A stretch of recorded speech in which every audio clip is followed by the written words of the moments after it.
Film dibuka dengan memperlihatkan Menteri Pertahanan sedang melakukan konferensi pers tentang pembelian pesawat dari perusahaan John and Mark. Di lain sisi, para keluarga korban masih kekeh menuntut pemerintah untuk segera menguak dalang di balik ini semua. Di lain sisi, presiden dan awak media sedang dikumpulkan membahas tentang opini masyarakat, dan ia harus memilih antara kepentingan masyarakat atau kepentingan negara. 비통함을 외면하기가 쉽지 않습니다. Ketika Gun mengajar reporter Joe, tiba-tiba saja dari arah belakang ada yang menariknya. Ia adalah Edward Park.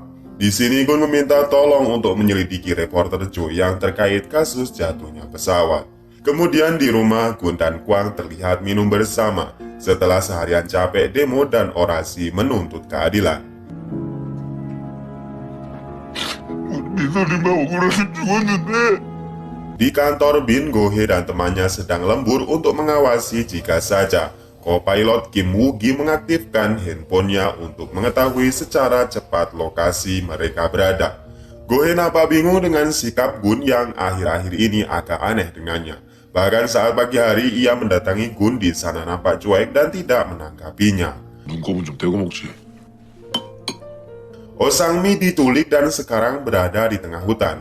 Orang-orang tersebut adalah pasukan tentara bayaran yang akan dijanjikan menjadi agen Bin oleh Min Jae-sik. Namun mereka tidak percaya dan inilah yang dilakukan pimpinan mereka ketika marah. 소리 말입니다. Kim memaksa Oh Sang-mi untuk segera buka mulut tentang keberadaan tim Woo-gi suaminya. Di lain sisi, Min Jae-sik mendatangi Jessica mengabari jika HP Oh Sang-mi sudah disita oleh Bin. Di kantor Bin sendiri, kepala gang terkejut ketika melihat kiriman foto dari Edward Park yang bisa menjadi bukti keterlibatan Jessica dengan jatuhnya pesawat.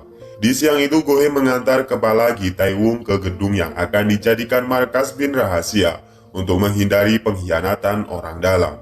Di sana mereka melihat sinyal yang diaktifkan dari HP Kim Woo-gi.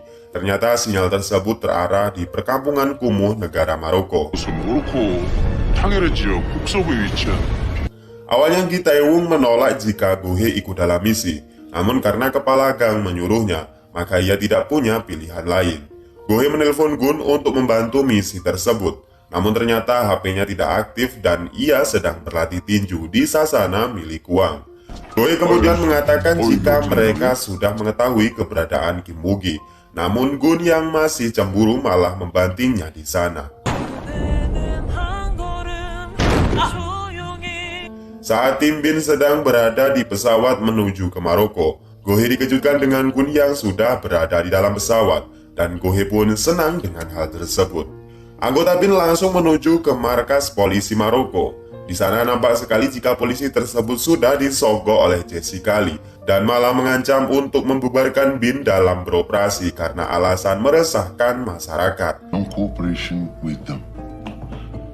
Kim Woo-gi di dalam persembunyiannya nampak ketakutan dan kacau karena paket narkobanya hampir habis. Selain itu ia takut ditangkap karena persembunyiannya sudah diketahui. Anggota Bin langsung membagi tim menjadi 3 kelompok. Mereka juga menyisir lokasi dengan menggunakan drone dan satu-satunya petunjuk adalah air mineral, di mana orang Korea tidak akan sanggup untuk meminum air tanah di sini. Go-hye disuruh untuk membeli air minum dan makanan di supermarket. Tanpa diduga, Gun di sana juga sedang menyamar dan mengejutkannya. Tiba-tiba orang suruhan Kim Woo-gi sedang memborong air mineral yang sangat banyak. Namun Gun dan Go-hye belum menyadari karena perasaan mereka yang masih berselisih. Kemudian anggota Bin yang diketuai oleh kepala gang mendatangi rumah Jessica untuk menangkapnya sebagai dugaan keterlibatan dengan Kim Woo-gi. Sesampainya di sana, Jessica terkejut karena sudah ada Edward Park. Selain itu, kita tahu jika Edward Park dan Jessica dulu pernah menjadi hubungan asmara. Jessica membantah jika ia terlibat dalam jatuhnya pesawat, dan di sana ia juga mengancam Edward jika ia akan merasakan akibatnya. Kembali ke Maroko, di mana anggota Bin dan kepolisian lokal sedang beradu cepat untuk mendapatkan Kim Woo-gi. Bahkan Gun menyamar sebagai pengemis dan Go-hye bertugas memberinya makan. Di malam harinya, Gun mendatangi kamar Go-hye dan meminta untuk membantunya menangkap Kim Woo-gi karena Gun menganggap jika Go-hye adalah anggota terbaik Badan Intelijen Negara.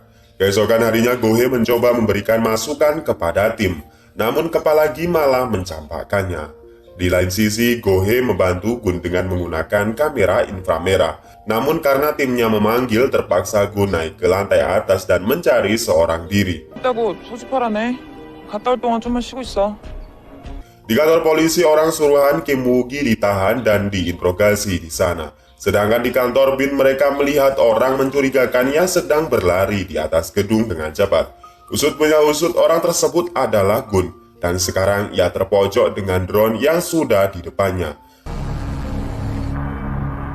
Gohe menyuruhnya kabur, namun di sana ia melihat banyak sekali botol mineral, dan kemudian masuk ke dalam ruangan tersebut yang ternyata adalah ¿Quién eres tú? di kantor Bin. Jessica diinterogasi oleh kepala gang.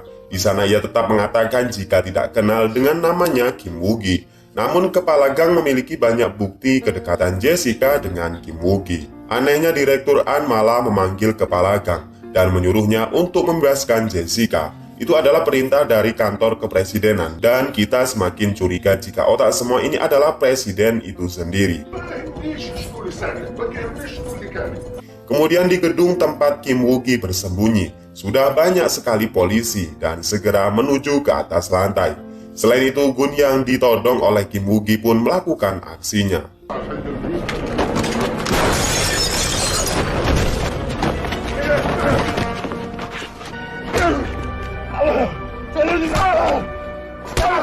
Polisi lokal ke sana dan langsung menangkap mereka berdua. Saat mereka akan dibawa ke kantor polisi, anggota Bin langsung mencegatnya.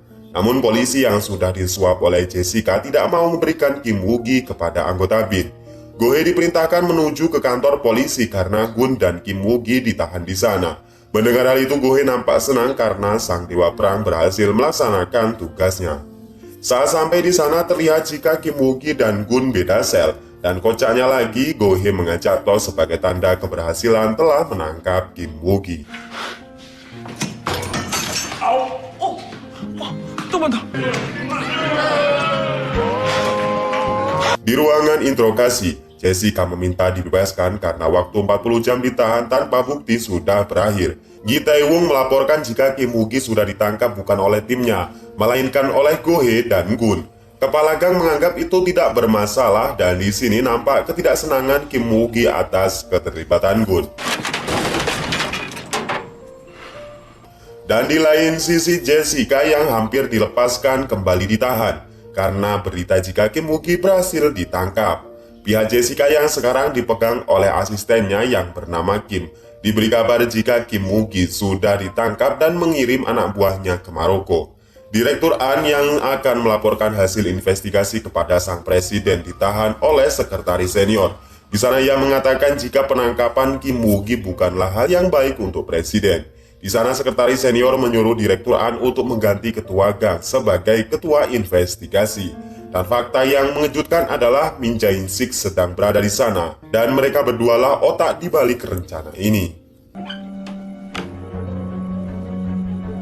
Sekretaris berencana untuk membunuh Kim Woo-gi secara rapi dan sunyi agar menghilangkan barang bukti sekaligus saksi dari kunci masalah ini. Namun pihak Jessica juga sudah mengirim Lily ke Maroko untuk membunuh Kim Woo-gi terlebih dahulu.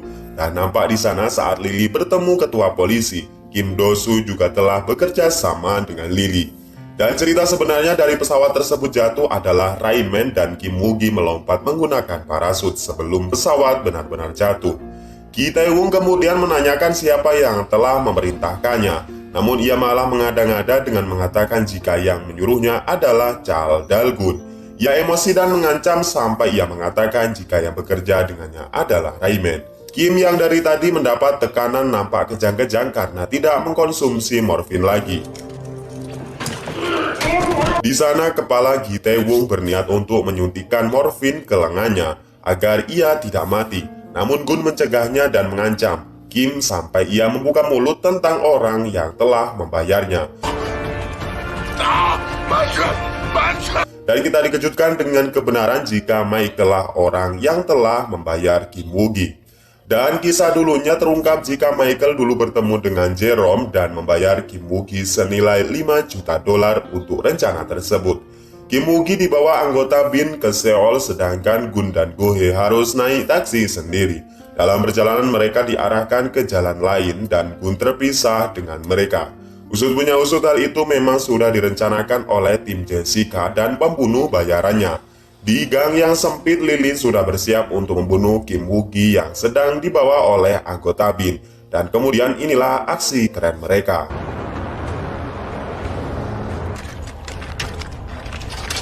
김우기 술 때는 누가?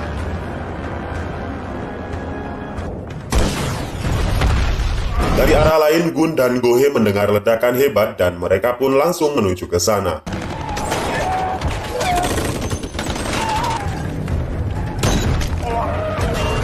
Anggota BIN kalah jumlah dan mulai terdesak. Kim Woo-gi sendiri berhasil ditembak oleh Lily di bagian kakinya.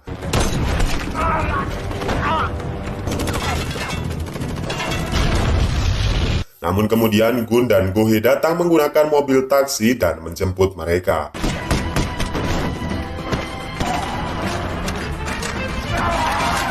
Di dalam mobil, Kim Woo-gi banyak mengeluarkan darah karena tertembak di bagian arterinya. Selain itu, di kantor BIN darurat, tiba-tiba saja disatroni anggota BIN lain yang dipimpin Direktur An untuk mengambil alih tugas mereka.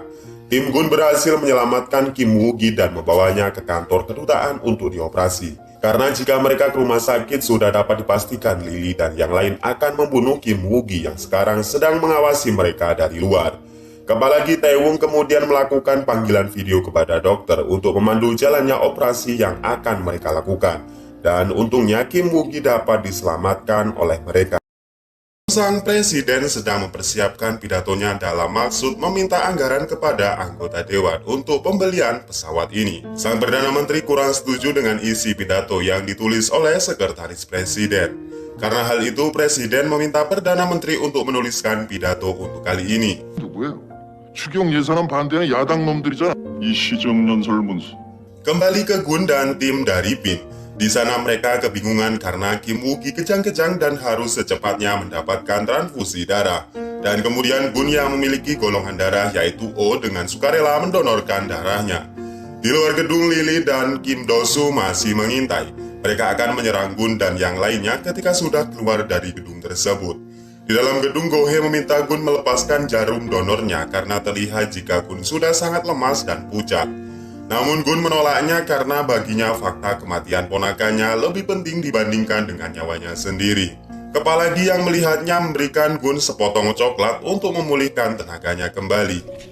Di lain sisi, komplotan Jessica khawatir karena Kim Woo-gi masih selamat dan ditakutkan membeberkan kebenarannya di media. Kemudian kita dikejutkan dengan Sekretaris Yun yang datang ke sana. Dan dapat dipastikan ia juga merupakan geng dari Jessica. Ia mengatakan jika pembunuh Oh Sang-mi tak akan berarti apa-apa jika Kim Woo-gi masih hidup. Kemudian Min Jae-sik memiliki rencana jika ia akan mengirim komplotannya di BIN untuk membunuh mereka semua. Sekretaris Yun dan Jessica mendatangi Oh Sang-mi yang ditahan di kontainer. Di sana Oh Sang-mi sangat terkejut, ternyata Jessica lah dalang di balik ini semua. Ia menyumpah Jessica jika dia pasti akan dipenjara karena masalah tersebut. Jessica yang mendengarnya terpancing emosi dan kemudian menamparnya. Selain itu, Jessica memberikannya tawaran kepada Oh Sang-mi untuk mau ikut dengannya atau dikubur hidup-hidup oleh mereka. Oh Sang-mi ketakutan dan memohon kepada Jessica. Di kantor kedutaan, Kepala Gi melihat banyak mobil di luar sana dengan 30 pasukan yang siap menyerang mereka. Direktur kemudian menghubunginya. Kepala Gi mengabarkan jika Kim Woo-gi berhasil mereka selamatkan. Hal itu membuat Min Jae-sik kesal dan direktur yang sudah bersekongkol dengannya mengatakan jika bantuan akan datang 2 hari lagi. Pasukan bantuan yang disiapkan oleh Min Jae-sik sudah bersiap dengan senjatanya. Namun faktanya misi mereka bukanlah untuk menyelamatkan, melainkan untuk menghabisi Kim Woo-gi dan Chal Dal-gun. Min Jae-sik menjanjikan jika apapun yang terjadi maka ia akan bertanggung jawab.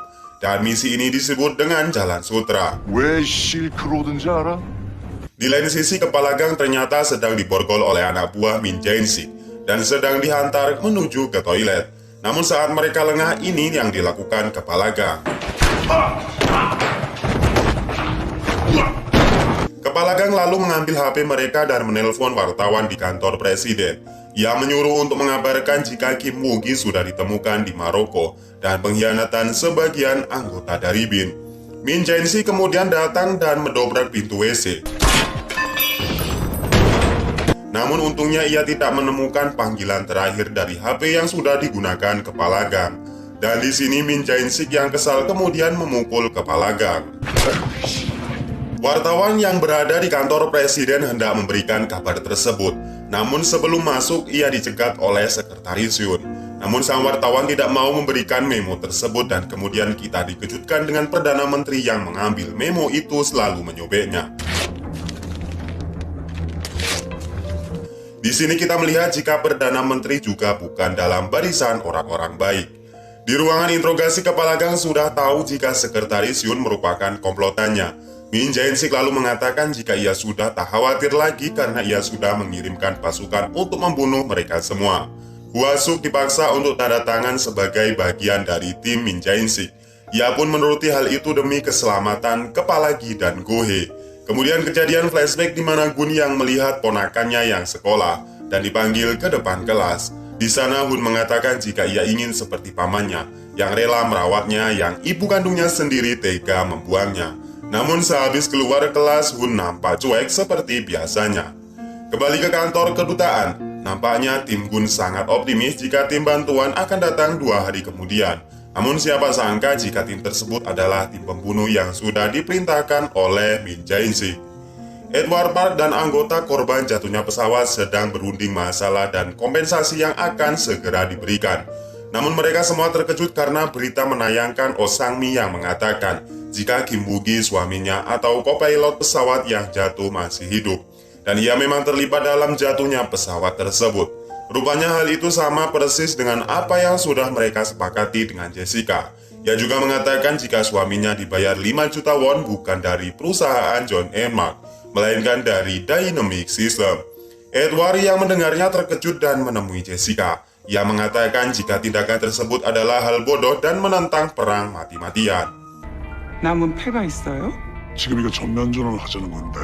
Hwa-suk sekarang harus hati-hati karena tindakannya sekarang diawasi oleh anak buah Min Jae-sik dan CCTV. Ia lalu menelpon rumah makan langganannya dan memesan menu makanan vagabond. Usut punya usut, vagabond adalah kode rahasia untuk tim kepala gang di luar BIN. Kemudian si penunggu resto menyuruh si gendut mengantarkan ayam tersebut ke Hwa-suk. Di sana terlihat jika Hwa-suk menyelipkan sebuah kertas di setruk pembayaran. 수고했어. Ternyata rumah makan Vagabond adalah markas rahasia yang dibentuk kepala gang dan kepala Gi di saat situasi sudah sangat tidak bagus. Kemudian tim bantuan datang. Tak lama setelahnya Gun yang mengintip di jendela merasa curiga. Kenapa pasukan Lily tidak menghentikan seolah-olah mereka sudah bekerja sama. Selain itu setelah ditemui Gun curiga kenapa mereka membawa koper banyak dan kepala Gi juga tidak mengenali siapa mereka. Karena itu bukan anak buah dari kepala gang. Kepala Gi lalu mendapat telepon dari kepala gang di resto ayam Vagabond. Di sana ia mengatakan jika regu tersebut bukanlah regu penyelamat, melainkan regu pembunuh. Selain itu, Direktur An juga menelpon kepala Gi dan mengatakan jika mereka diutus untuk membunuh Kim Woo-gi. Kepala Gi Tae-woong diperintah untuk tidak bertindak karena ini merupakan misi dari negara. Dan benar saja di ruangan lain, tim pembunuh telah siap menyiapkan senjatanya dan menumpas Kim Woo-gi dan orang-orang yang telah melindunginya. Kemudian Gun mengetuk ruangan tersebut, namun dicegah oleh Go-hye yang menutup mulutnya. Di sana ia sendiri yang akan masuk ke ruangan dan melihat banyak sekali senjata berat yang dipasangi peredam. Namun saat Gun sendiri yang mengetuk pintu, inilah yang kemudian terjadi.